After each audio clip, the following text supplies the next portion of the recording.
it's still in sequence, and we can see that it's an abbreviation.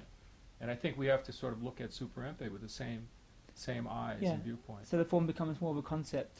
Exactly. Now, what can we learn from superempei? Bill Glasheen, Ron Klein, there's probably a core group of 20 summer camp people who have taken this form back and really have worked hard trying to understand it and Uechi-size it to a certain extent, but yet on the other hand trying to make it so that they can do it in a comfortable way. And they've learned a great deal about it. But now they're interested in how does what we've changed it, we've modified it a little bit, how does that compare with what perhaps now you've seen on your second trip over there? And I understand that tonight we're going to go to one of my workouts, but we might get Simon to do it, but we're not going to videotape any of this. And hopefully when you go back to China, I would really like to see you videotape the old man and you know, the second generation. Right. And then you have to comment, how much has this changed just in a few short years? Because now all of a sudden Americans and the people of the West, when we go over there, we're no longer looking with the microscope. Now we're looking at concepts more than where is this little finger in this particular point in the kata.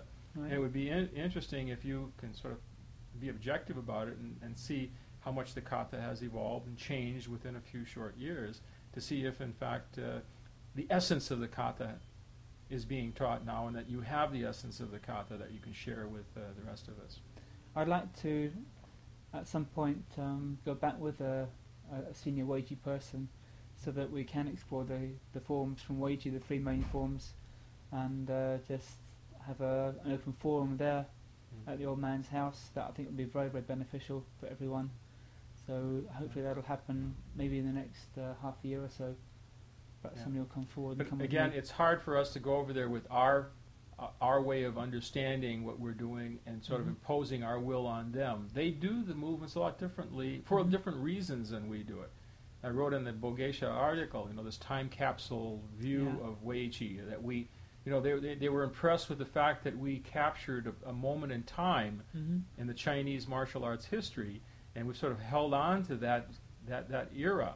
But, you know, they're not interested in that, you know, any more than we are interested in the way Babe Ruth swung the bat. You know, now we have all kinds of new heroes that swing the bat entirely differently, and that's their way of understanding the sets or the forms. They're simply tools.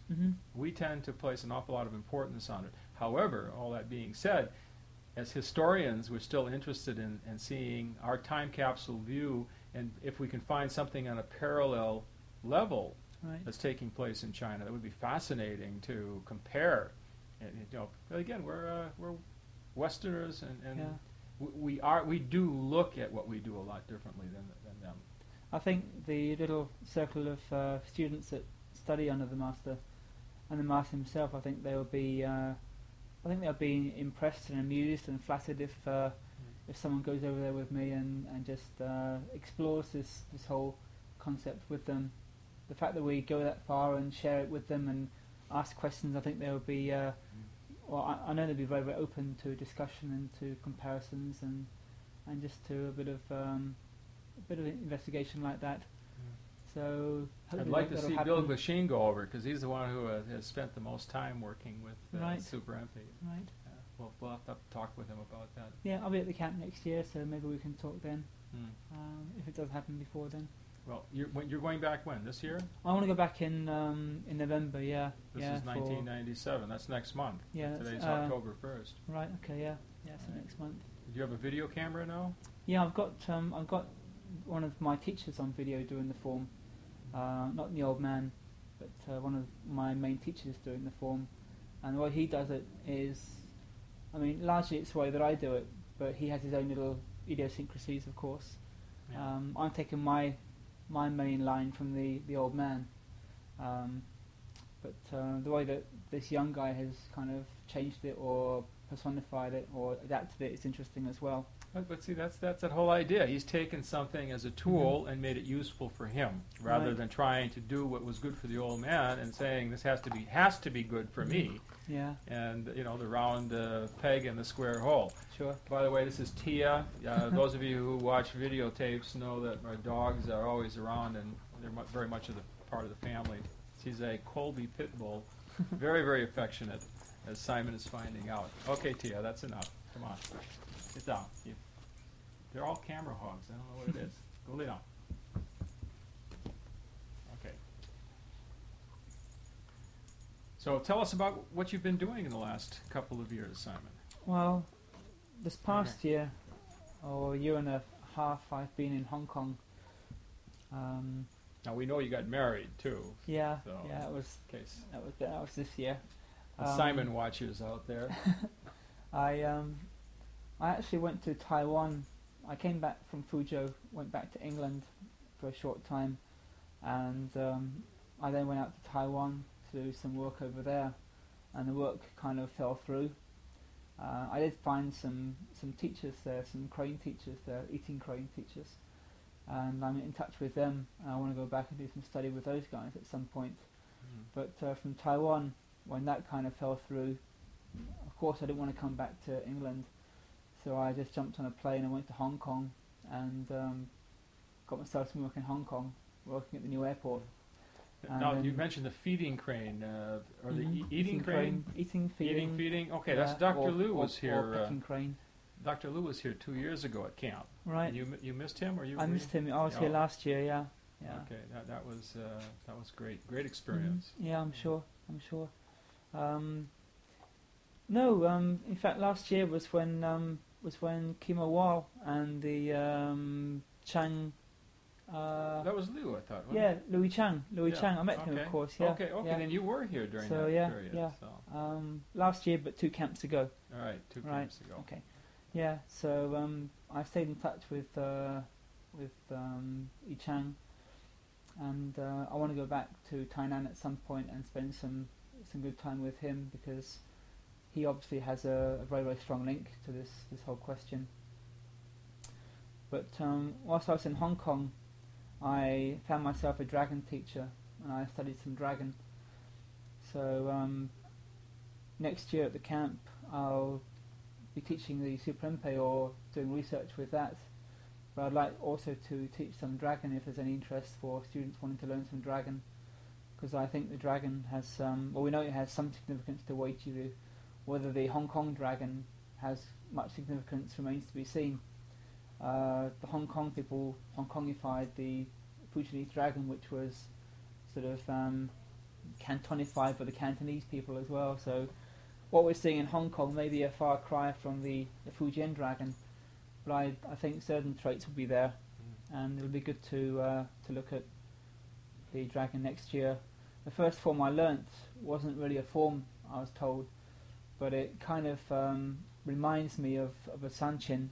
It seems to obey certain Sanchin regulation criteria, so we can look at that as well. Now, was that any breathing concerned with that, or like throwing the hands? Sounded like a rutting animal. There was, but nothing audible. No big focus on the up, down, forward, and back. I know that's there, but that wasn't really sort of maximised. So that may have been kind of lost a little bit or sacrificed in the translation. But next year, if I get back to Fujian, which I certainly hope I shall, I'll be going in the back door and finding myself some dragon teachers there. I know a girl, and her grandfather, he was a leading dragon man. So if I can get to her, I can probably find myself some good dragon teachers there, or at least one that I can show him what I've been doing and gain his confidence and learn some dragon stuff from him. So I think the dragon accent's going to be interesting, and then of course I can cross-reference that with Master Gore, the old man in Fuzhou City. So next year I should have some very, very good stuff, even more good stuff to impart and to share, and to exchange and expand upon with the Uechi clan. What are you doing with Goju-ryu, if anything? Yes, I am. I'm not letting go of my Goju, of course. I'm still looking at that and researching that at the same time, although the Uechi question has kind of superimposed itself on the Goju research. But I'm still I would think the Goju link would be easier to trace than the Uechi link. It's not easier, but I'm keeping my both heads going at the same time, my mind open, and I'm researching both at the same time as best I can. How's your research with Sanshin, the history of Sanshin coming along? Good. Anything you want to share with the I'm doing viewers? 4 books right now. I can't say who with right now, but I'm doing 4 books on Sanshin. 3 books are on the technical aspects of Sanshin, a pictorial expose, and the 4th title, or maybe the first title, is going to be more like a book of Sanshin essays written by leading Sanshin dignitaries all over the world, and I hope George Mattson will contribute for that one as well. But I'm trying to get as much input from Sanshin from as many different angles as I can, and then I'll give my own kind of overview perspective in that book as well.